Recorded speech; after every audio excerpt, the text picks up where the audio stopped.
Book 8, The Last Day, Chapter 5, The 34th Day of Planting, Part 2 of 12. Young Pear sighed.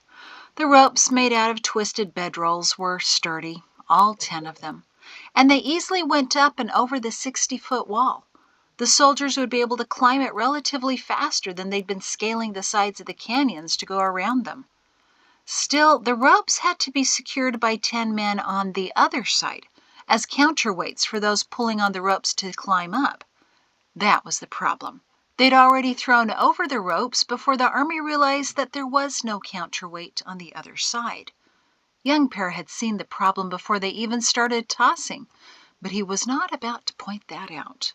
It had been much more fun to watch Thorn rage and fury about the lack of forethought. But now his latest temper tantrum was over. "Come now, Shin," General Thorn simpered. "Certainly you can do this." Young Pear turned and held up his shackled hands to the general. "Come now, Thorn. Certainly you can see reason." Healy coughed a warning at Young Pear's obvious contempt. "Sir," the sergeant major said, "there's no way he can get to the top. There's most likely another wall on the other side. If he's unchained for a few moments so he can get up and over, it's not as if he can run off anywhere." Cloudman raised his hand eagerly. "I'll be in charge of him. I'll even carry his chains and be the next one over." The general rolled his eyes at Cloudman's request. He grumbled, then pointed at Beavid. "Take off the chains, give 'em to that soldier there," he said, scoffing at Cloudman. "But you're next, right after those two, Sergeant." Beavid walked over to Young Pear and undid the lock to release the chains from his wrists. Young Pear fought the urge to massage his wrists in front of Thorn. He didn't want Thorn to have the satisfaction that he had been uncomfortable. A moment later his ankles were freed, and Beavid handed the chains to Cloudman. He happily draped them around his neck and bounced to the jingling. Young Pear wished he was as clueless and jolly as Cloudman. He stretched his arms and legs before attempting the climb. Not that he hadn't had time to rest. The army had been blocked by the wall for most of the morning. By the time they were ready to toss the last bedrope roll, they had realized the problem of no anchorage. They tried securing a large stone to the end of the rope, hoping vainly to heave it over the wall, but it was too heavy for anyone to successfully throw 50 feet in the air. The strongest men could barely get the bedroll ropes over. For half an hour Thorn argued and shouted with his officers, trying to find a solution. Finally, the officers agreed to try a method suggested by a rancher, that the last rope could be lassoed around a scrubby brush growing on the side of the canyon over the wall. Tossed just the right way, the rope could circle the leafless bush, and the other end come back down to the same side. Then someone could hold both ends of the blanket rope, using the bush as an anchor, and climb to the top of the wall, throw one end of the rope to the other side, and lower himself down again, thus being on the correct side of the wall to start acting as a counterweight for one rope to allow the soldiers to start climbing. Thorn promised the rancher-turned-soldier a medal for his innovative thinking, and Young Pear smirked to think that Thorn had promised him medals too, that never materialized. It took Thorn and the officers another 15 minutes to find someone in the thousands of soldiers stacked up behind them who believed he could lasso the bush with the cumbersome bedroll rope, since the rancher with the initial idea had hurt his arm from a fall the day before. It then took another 20 minutes of fruitlessly throwing the heavy rope before the man finally succeeded in catching the bush at the correct angle. The sun was fully shining in the canyon by the time Young Pear's chains came off, the army of Idemia having been delayed for over 2 hours that morning by ash turned into block. Young Pear gripped both sides of the bedroll rope and started to climb, bracing his feet against the wall. The bush above him creaked under his weight, but disappointingly held as he climbed as slowly as he dared, taking the time to enjoy being able to fully stretch his limbs, as well as to delay the army just that much longer. Once he reached the top, he realized that there was, indeed, another wall, probably 70 feet high, down the canyon. But it was the last one, young Pear was sure. Even from here, he could make out the valley in the distance just above it, and even recognized a brown rock slowly moving in the distance. A cow. Soon the army would be to the last wall, and maybe in another hour have enough bedroll ropes knotted together to go up and over to finally see Salem. "Where's the next wall?" Thorn called up to him. Young Pear sighed, almost in despair. "Just ahead." "Well, get down and start anchoring the rope, Shin. I don't have all day." Young Pear started to lower himself down. "Actually, we have until the end of the world," he whispered. Eltana Jordan surveyed Salem's Region 1. Dozens upon dozens of houses and barns abandoned 2 days ago. They'd be the perfect hiding places for her soldiers. Her army could watch the canyon entrance and the block wall before them, waiting for their moment to ambush. Eltana nodded to her captains riding on either side. "Tell them to spread out, but there should be at least 50 men assigned to each property, as many as can fit into each structure. They can wait in the barns, too. We need to hurry. Idemia should be arriving today." The captains rode off to give the instructions, and Eltana, in her brown tunic, breeches, and short jacket, turned to watch their progress. With Salem-like precision and obedience, the nearly 14,000 people on foot behind her broke off into their groups and started jogging for the houses and barns scattered over the southern end of Salem. Armed with pitchforks, hatchets, bows, arrows, the boys, men, and several hundred women took their positions. One figure on horseback surveyed the situation. He had trailed Eltana since early that morning, well before the sun rose, as she called for them to break camp and march to their chosen battlefield. He had followed, calling out for Salemites to change their minds, to leave with him and head west. No one would listen, but he didn't give up. He tried from different angles and at a variety of places, hoping to change anyone's mind, but for the past few hours, they demonstrated their resolve to defend their land. During the last 15 minutes, the lone rider had stopped his pleading and watched instead as the Salemites rushed to take up their positions. He frequently glanced up to the canyon entrance and the tower just beyond the second resting station, watching for the solid black banner to suddenly rise.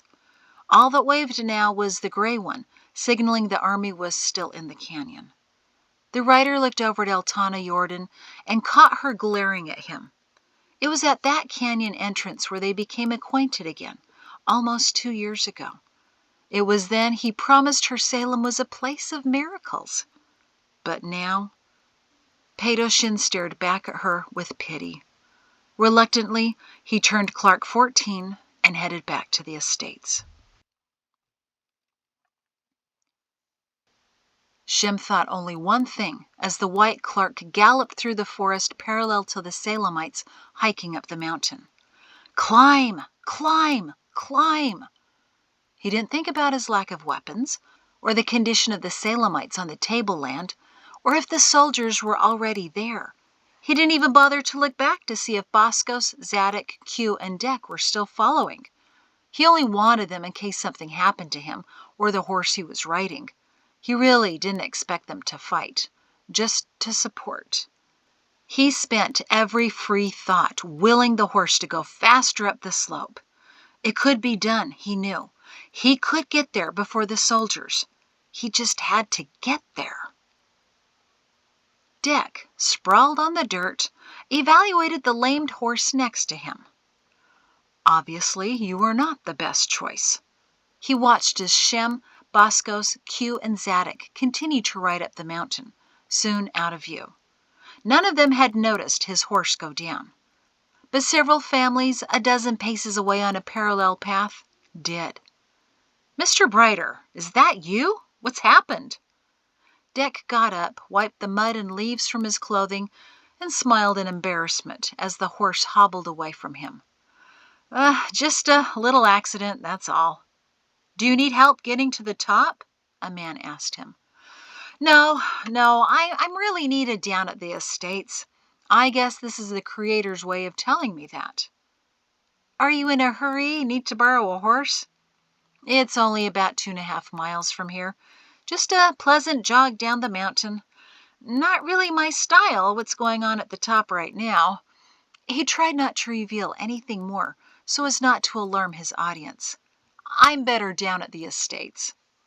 A painted horse suddenly whipped past him.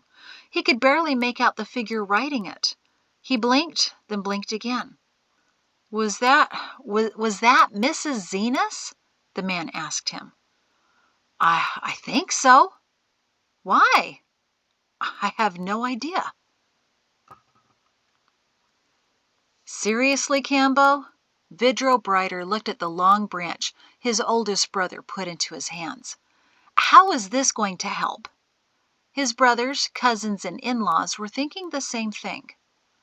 Intimidation, Cambo said, thrusting another branch into his brother Holling's hands. We just need to look intimidating. I don't expect any of us to use these. We just need to hold them off until Uncle Shem gets here. Barnos Shin scowled as his cousin Cambo gave him a branch. Doesn't even have a pointy end. There's no time for that, Ralph told his brother as he shoved a branch into his brother-in-law Khan's hands. Mr. Hafadi said they're climbing the cliffside. We have maybe 10 minutes.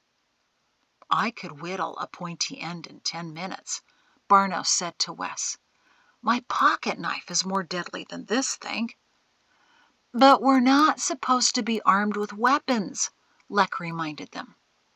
So what is this? Bubba Brighter asked, holding up his club-like branch.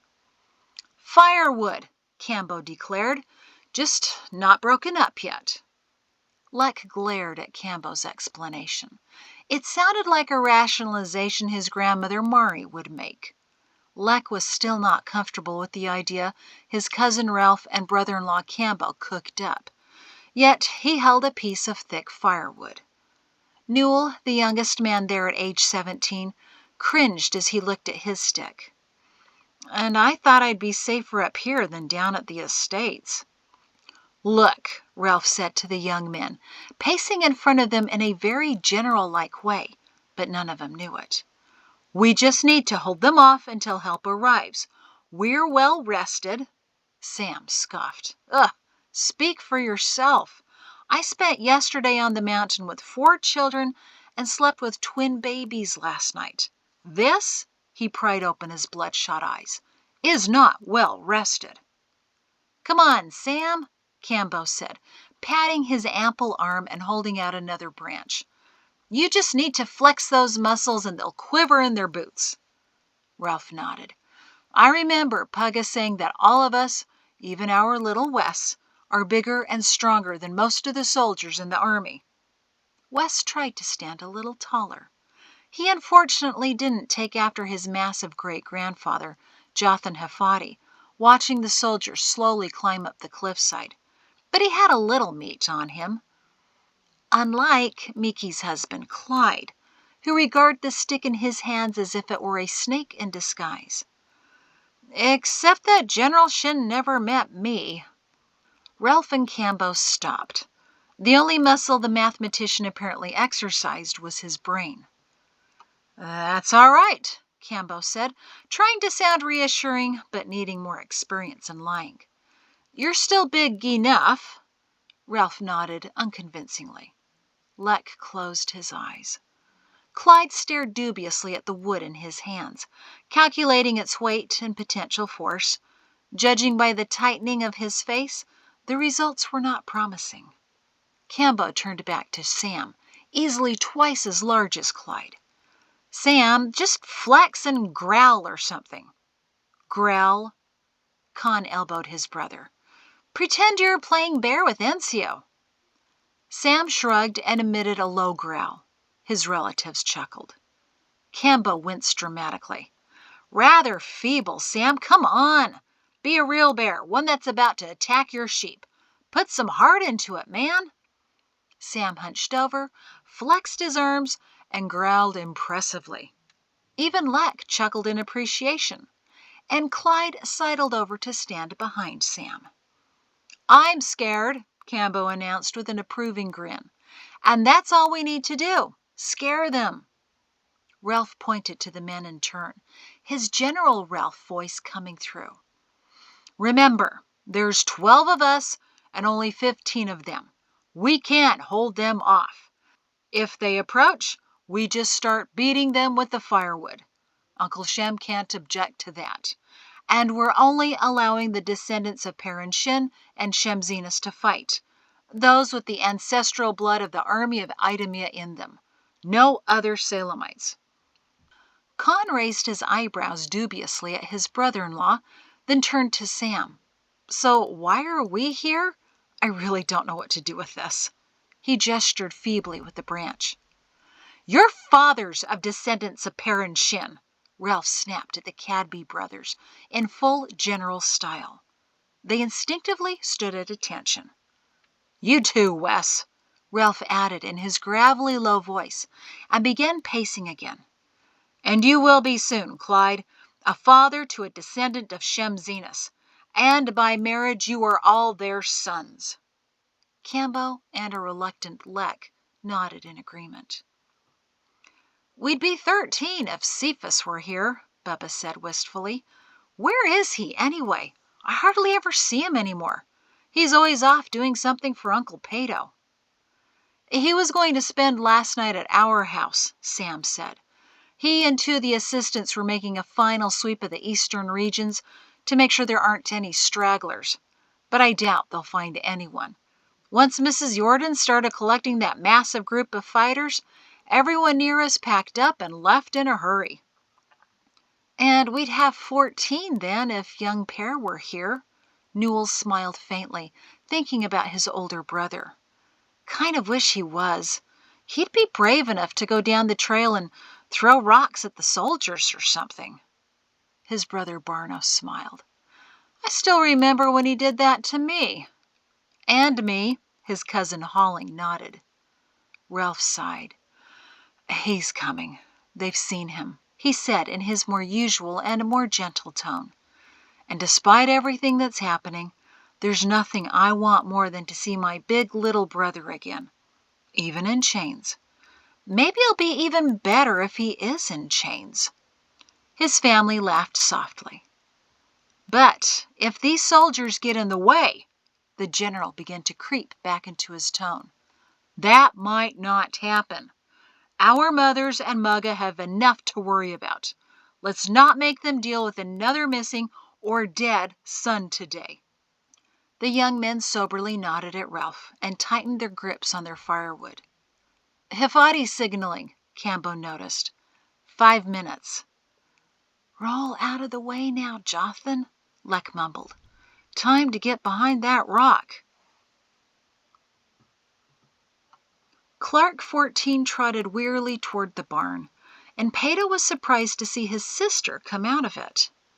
"I missed saying goodbye to Boscos, didn't I?" he asked. Jatsi shrugged as she took his horse. "Probably, but I'm not sure. Noria just left with her children and family, but Boscos might be coming back." Pato squinted.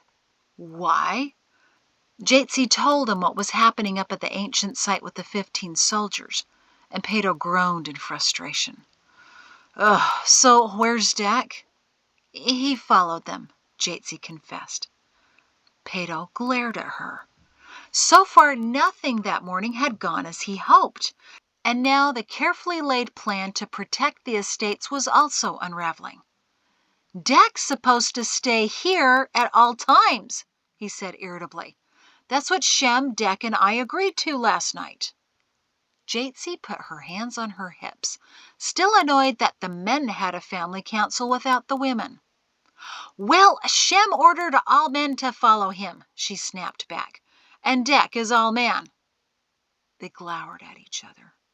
It had been years, decades, since they had last argued.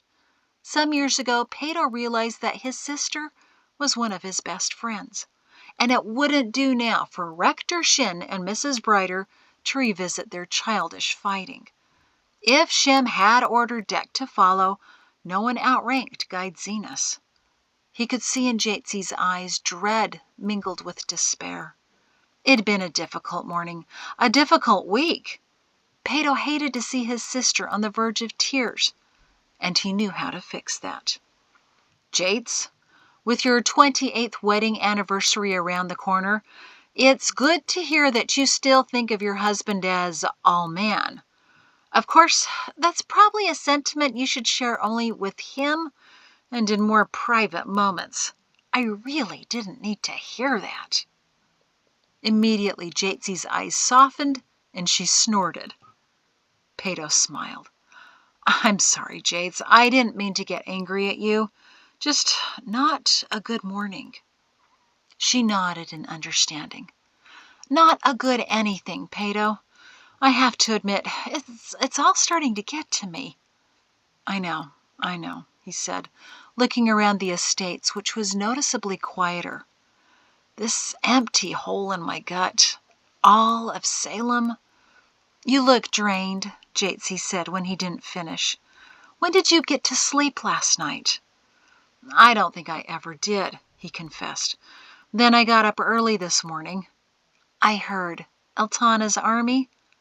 Peyto smirked briefly at the name and climbed down from Clark 14. Couldn't get any of them to see reason, Jatesy guessed by his bleak demeanor. No, they're all in position, waiting just beyond the second resting station. They took over every structure they could find. I imagine the army will form their ranks in the open fields between the houses and barns. Then, when all of the soldiers are there, ambush. He sighed. It'll be ugly. Jatesy winced at the image. I'm so sorry, Peyto. I know you did your best. But did I, Jates? I keep thinking, if Father were here, what would he say? I almost wish I still had his jacket to wear. That maybe the blue of it and the resemblance I bear to him might have had some impact. But I'm no General Shin. Jatesy put an arm around him. If people don't want to listen, there's nothing that can force them. I remember when Father tried to convince Edge to give away land to the refugees from Moreland and others in need, after that first pox outbreak that killed off so many families. No one listened to him then, Peyto, and he was more powerful than most men I know. Almost as powerful as you. Peyto scoffed. I'm not powerful, Jates. Not like he was. He would just walk into a room and people turned and stared in awe of him. I know I did. They do that with you too, Peyto. She jostled him gently. No, they don't. He chuckled sadly. I'm not General Shin. No, you're not. But you're Rector Shin. You walk just like him, Peyto. You sound a lot like him too. And when you speak, you say the words of the Creator. That's what made Father powerful. He listened and was inspired. You are too. Everyone can feel that spirit with you. Those people this morning, they've had practice in ignoring it. That's why they ignored you. But tens of thousands of people are walking west because they feel that spirit in you. You have secured Salem. Father was right. You would have made a good officer. Peyto put his arm around his sister. Thanks, Jates. I might believe that someday. I need to run into the house for a moment, but then I'll be back to help you with getting the rest of the horses. Jatesy waved that off. Hogle and Atlee said they could take care of it. Then I'll be out to help as soon as possible. Jatesy chuckled as Peyto jogged off to his house. He opened the door. Mother, the house is spotless. Enough already. She peeked her head out of the kitchen door. Just rearranging the cabinets, Peyto. Then I'll be out to whatever it is to do with the horses. Peyto smiled, secretly looking forward to seeing his mother on horseback. Lila still out? He asked, already knowing the answer because he didn't smell anything baking. Yes, Maury answered through the closed door. Peyto heard some large crockery being shoved into a new location. She's at the rectory in case anyone else needs last-minute help. She said she'll be back before midday meal. I doubt anyone is left, but the rectory affords the best view of the main road, just in case." Peyto finished the sentence in his mind. Just in case young Pear comes running down it. He trudged up the stairs, the unnatural silence of the house nearly sucking all hope out of him. He walked to his bedroom and paused at the door. He didn't have time to be sentimental, which was probably good. Remembering all the memories of that house would have reduced him to a sobbing mess if he spent any time thinking about it. But there was one thing he needed to do. Time was growing short, and it had been pressing on his mind all morning as he watched the makeshift army and wished for the influence of General Shin. He walked over to his wardrobe and felt underneath the sweaters Mama Travato had knitted him over the years. He pulled out the thick parchment envelope and sat down on his bed, staring at it. He had no idea what could come of it now. It was from another time and another place that had nothing to do with this point in his life. He slipped the Papa Pear prophecy from the envelope and reread the scrawls he made when he was 14 years old. The top of the parchment containing the names of Lek and Lorexania Shin, with the signature of General Ralph Shin, had been sliced off and given to his father years ago. His mother now had it, lying on top of her dresser drawers. But the rest of the prophecy, that no one knew about except for Lilla, was still intact.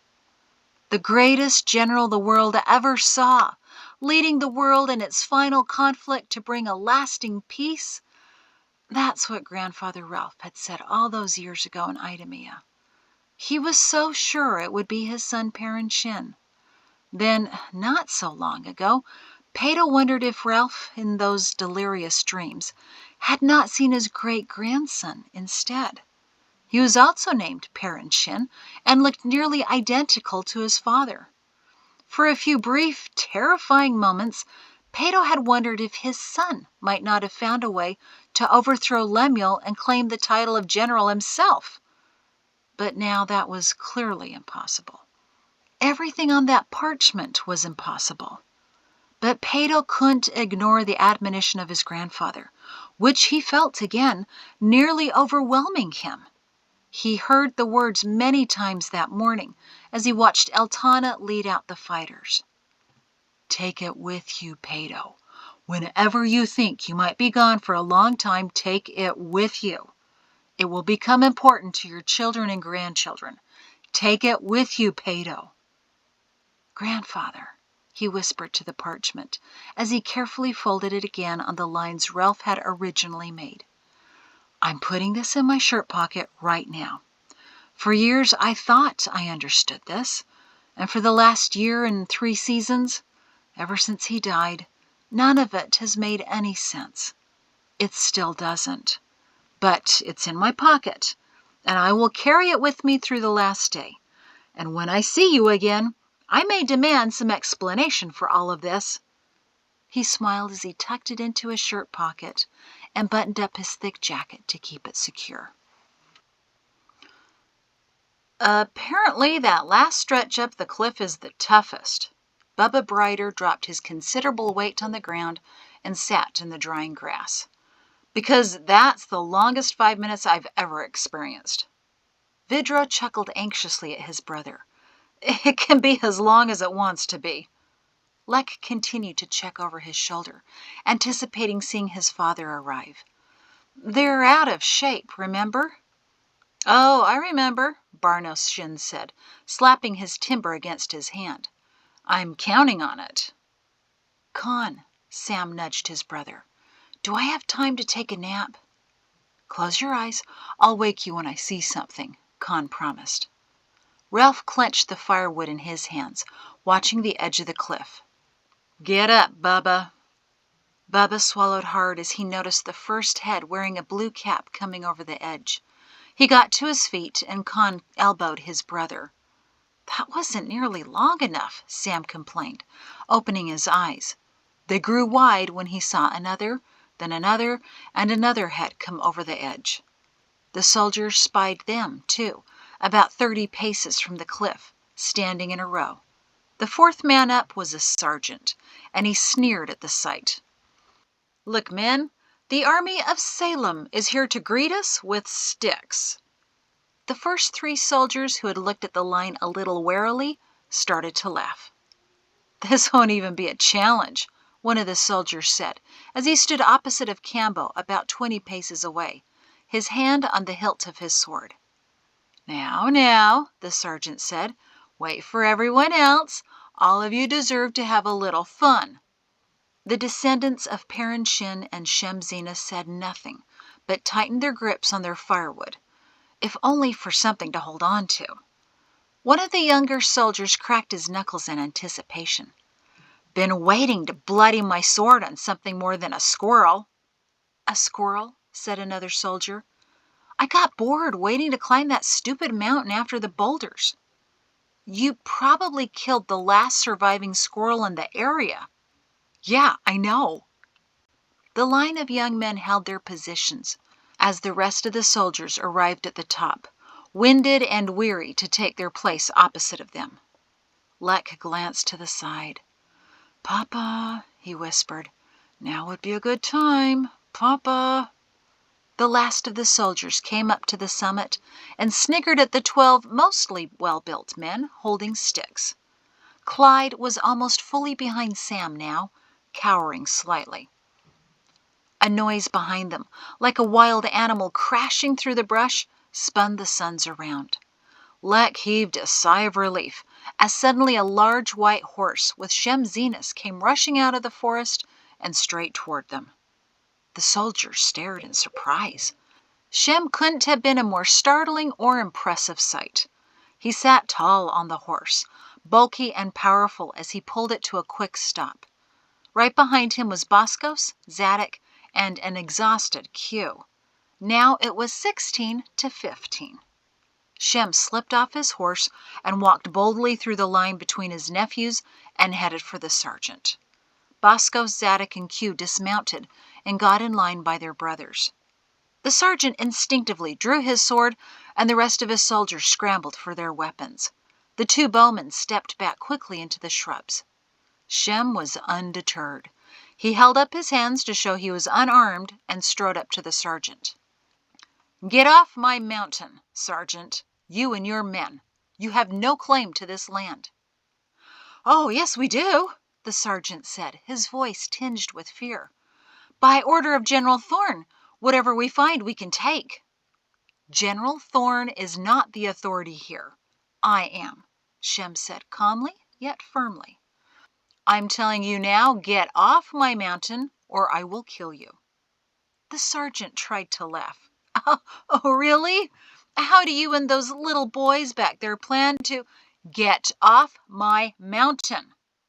"No, it's mine." The sergeant raised his sword, but Shem was faster. He dropped to the ground, kicking the legs out from under the sergeant, who flailed and fell to the ground, releasing his grip on the sword as he tried to brace his fall. Shem deftly caught the blade with outstretched fingers, got back to his feet, flipped the sword expertly in the air, and caught it by the hilt.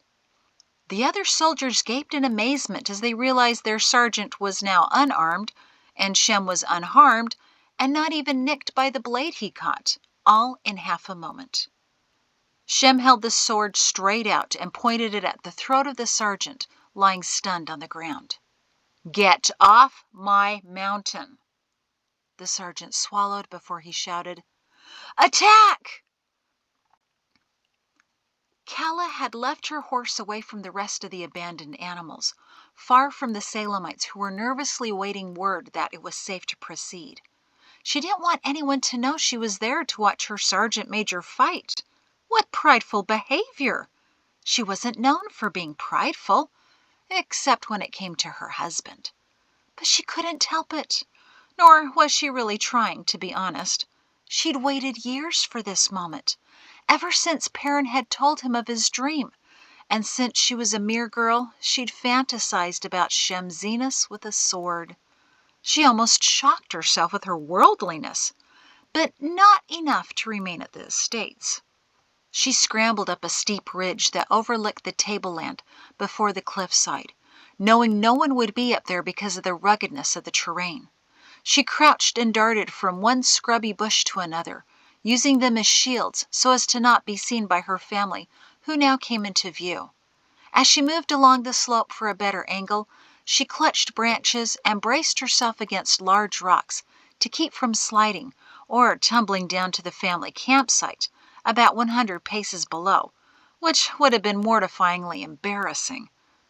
She paused to watch Shem confront the sergeant, gasped in delighted surprise at how he disarmed him, and was planning to make her way down for an even closer view when she heard the sergeant yell, "Attack."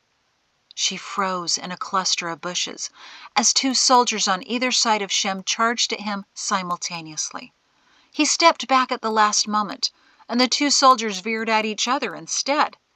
As they looked in dismay that their target had shifted, Shem sliced the neck of the soldier on the right, then plunged his sword into the chest of the other one. Both men dropped to the ground. Aghast at their swift deaths, but too impressed by her husband to mourn the men, Kala clenched her fist and whispered, "Yes, perfect! Shemmy, on the left! He's coming next! Yes, yes!" Slice, and another man fell, writhing from losing his arm. Shem finished him off with a stab to his heart. "Oh, Shemmy! Poor Lek's going to... Oh, never mind. He's already down. To the right now, and..." Kala winced and held her hand to her mouth. "You're right. Decapitation is messy. Oh, glad Lek didn't see that. Shemmy, look, another one. Yes. Whoa, where did he come from? Well, he's gone now. Oh, you're amazing, Sergeant Major. Too effective." And she swallowed down the bile that was rising in her throat. "But fantastic."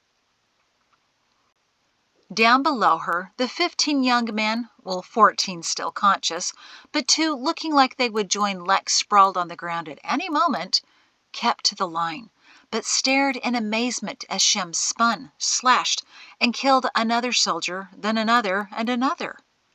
Bosco shook his head in awe. "Zad, look at him! That's our Papa!" "Boss, I'm gonna be sick. He just cut off that soldier's head." "Do you realize the sheer force it takes to do that? To sever the vertebrae?" "Boss, just shut up about it. Oh, he just got another one. I can't watch this." Boscos couldn't help but smile. "That's my Papa. Watch out! There's... Oh, never mind." None of the other young men could speak as they watched the 64-year-old man step, dodge, spin, stab, slash, and plunge like a man 30 years younger. Sergeant Major Zenas wounded another man who fell to his knees, dropping his useless long knife, as Zenas turned to catch with his blade another approaching soldier. Bosco started for the wounded soldier until a sudden slice of Zenas's sword removed the necessity of his son rendering first aid. Bosco stopped in mid-stride. "Oh, I'm pretty sure I can't fix that anymore." Above him, unseen in the shrubs of the ridge, Kala continued quietly cheering on her husband. "Excellent, Shemmy! Boscos, get out of there! Shemmy, the bowmen in the bushes! You'll have to get to them soon. One of them might actually stop shaking enough to knock an arrow. Shemmy, the... Ooh, that was ugly. Efficient, but gruesome. Nice slash, though. Oh, Shemmy, you're amazing. The bowman, Shemmy. One's got an arrow knocked." Shem didn't even try to parry and thrust like the soldiers had been taught. His goal was to stop them, not show off for them. He went straight for the vital organs and hit them almost always the first time. If not, the soldier struggled only for a moment before a second stab ended his suffering. Boscos watched the bodies pile up, counting as they went. "5 left, Papa," he called, looking around for the bowman. "In the bushes, Papa, bows." Shem didn't say anything, but slashed another soldier across the chest and charged directly for one of the bushes. As he raised his sword, the bowman let his arrow fly in a frantic attempt to accomplish something. The arrow flew aimlessly toward the empty ridge behind the stunned young men, and Shem finished off the bowman's brief career with one plunge to the heart. "4 left," Boscos called. Shem spun to see the last two knife holders shaking in terror and anger. Shem beckoned them to come. They nodded, then charged at Shem.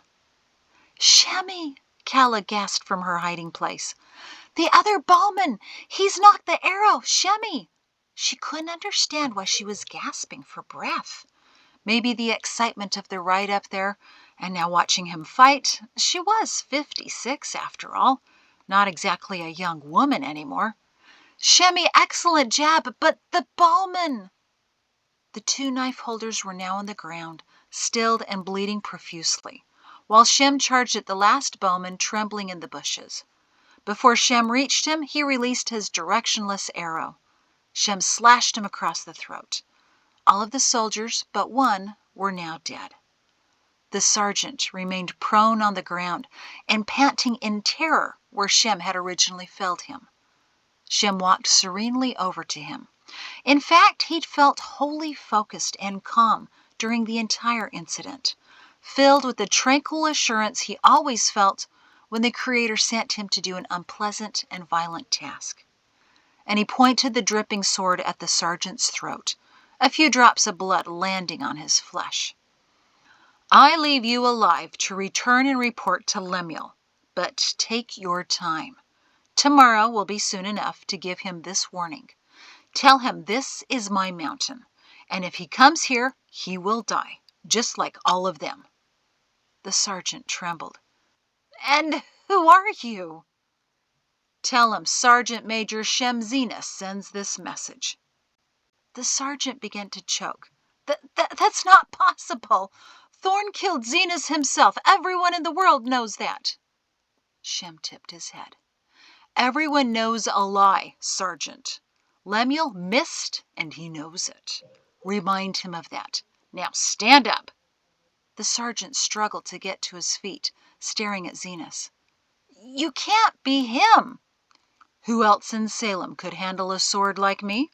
Only someone trained by Perrin Shin, that's who." The sergeant tried to catch his breath. But I'm not even sure where Thorn is, sir." Shem smirked at the sergeant's "sir." It meant he accepted Shem's identity. He motioned with the sword. "That large boulder you passed back of the valley, go back to it, turn to the left, and walk through that canyon. At the end of it you will find Salem and the army likely scaling the last wall. Dismissed." The sergeant obediently saluted and ran for the trail going down the cliffside. In a moment he was gone, frantically slipping and jogging down the path he just came up. A faint laugh came from behind the boulder, just beyond the trailhead. Shem walked over to it.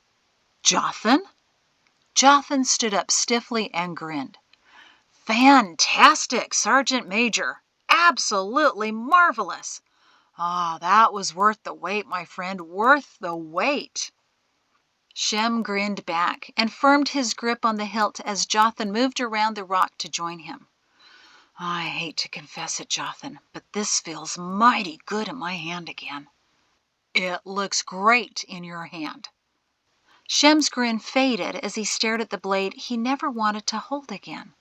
How he'd picked it up so easily and had used it so naturally after all these years suddenly worried him. "But it's over now. I can't let this stay." He turned to the bodies strewn before the cliffside, but noticed instead the line of stunned young men staring at him with expressions of pride and horror. Lek was just starting to sit up. "Is it over?" "Yes, Lek, it's over." The young men relaxed and immediately began to compare notes. "Did you see that? Or what about when... And then when he..." Shem held up his hands. "Boys," he called, "we can discuss this later. First, we need to clean up this mess." Boskos was already at the bodies checking for pulses. The obviously dead ones he didn't even approach. Shem walked over to him. "How was I?" Boskos exhaled. "Ugh, remarkably deadly, Papa." "Sorry about that." "No, don't be. You were impressive. I mean, I never fully appreciated you could do all of that. I heard the stories, but seeing you?" "That's enough, boss," Shem said in a low voice. There's no glory in this. It had to be done. And now all of this has to leave the temple site, or the Creator's protection can't be here. Understood, Bosco said, standing up. He felt his father's large bicep. But I have to say, in order to decapitate a man, Shem looked at him severely. Did I do that? Boscos gestured to the evidence not far from them. Shem flinched. Oh, we need to get rid of this now, boss, all of you, he said, turning to the young men gazing squeamishly at the bodies on the ground. Please don't say much of this to Calla. She's always had a strange idea that it would be interesting to watch me. Really? Lex said, not understanding that at all. Shem chuckled uncomfortably. Yeah, kind of a romantic notion that somehow this is all admirable. Well, we won't say much, Zadok assured him. But what about them? Shem looked beyond to see the crowd of hundreds of people coming from behind the temple ruin. Some began to clap, and suddenly all of the Salemites there, thousands strong, were cheering and applauding their guide's success. Shem went hot and red and tried to hide his face in his hands, but the hilt of the sword he was still holding stopped him. He looked at the sword, then the cheering Salemites, and he knew what he had to do. He flung the sword as far as he could, sending it plummeting to the valley floor below. The crowd stopped their cheering, unsure of why he did that. 14 men just died here, he called to them, never knowing their Creator, never knowing the reason for their lives. That's nothing to be celebrated. It is to be mourned. I need volunteers with strong stomachs. Lex sat back down on the dirt. To help me clean up the area. These bodies need to join that sword in the valley below. We also need volunteers to sweep away the blood. We may need this area for camping tonight.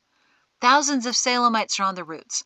Set up your camps close together, help each other, and those willing to help me, get over here now, please. Salemites reluctantly turned back to establishing their camps. A few men jogged over to guide Zenas, butchers and a doctor, and began to pick up the bodies to toss off the cliff. The wives and children of the young men slowly made their way back to their husbands, carefully avoiding the bloody areas. Miki cried out when she saw her father. Papa, you're bleeding! Shem glanced down at his shirt. No, Miki, it's not my blood. Looking as if she was about to vomit, she whimpered, That makes it worse somehow. Shem buttoned up his jacket. Better? Miki nodded and rushed into his arms. That was so scary, Papa. I can't believe you did that. I can't believe you watched that. I couldn't help it. Just don't let your mama know. As sick as you've been feeling with this baby, then to see all of that. Oh, Uncle Shem, Lori said, coming over. Miki lost all of her breakfast not long ago. Miki laughed shakily into her father's chest until she saw her husband. She rushed over to Clyde and embraced him for hiding so bravely behind Sam. Then I'll hug you, Lori announced as she flung her arms around her uncle. Thank you, Uncle Shem. And I'm next, Salima announced. Up on the ridge, in the thick shrubs, hidden to everyone on the tableland, Calla could only mouth the words, Shemi, I'm so sorry. Shemi, I'm so sorry. I love you. I love you. I'm sorry. She laid on her side, her strength fading fast, 2 arrows protruding from her chest, deflating her lungs. She didn't even have the strength to shake the shrubs around her to get anyone's attention. Not that it would do any good. She'd learned enough from Boscos to know there was no hope. It would be over in just a few moments. It was better this way, to go alone. Her family would have been devastated to watch her suffering, and the last thing she wanted was to cause them more worry as they readied for the last day. Yet she was.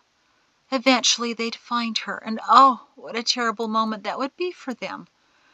Why didn't she think of them instead of her silly pride? Why wasn't she taking care of her 2 daughters down at the estates instead of acting like an impetuous teenager herself? wanting to watch the man she adored in battle. He would be aghast at her behavior, not understanding any of it. Tears trickled down her face as she cringed in pain and grief. But the idea floated in her mind. It was worth it to watch him. It was almost worth it. He was magnificent. "My babies," her lips moved. "I'm so sorry to leave you now. I shouldn't have done this. I'm sorry. I love you all so much. Oh, Shemmy." And that is the end of part 2 of 12 of chapter 5, 34th Day of Planting, The Longest Day. And I'm really sorry about that.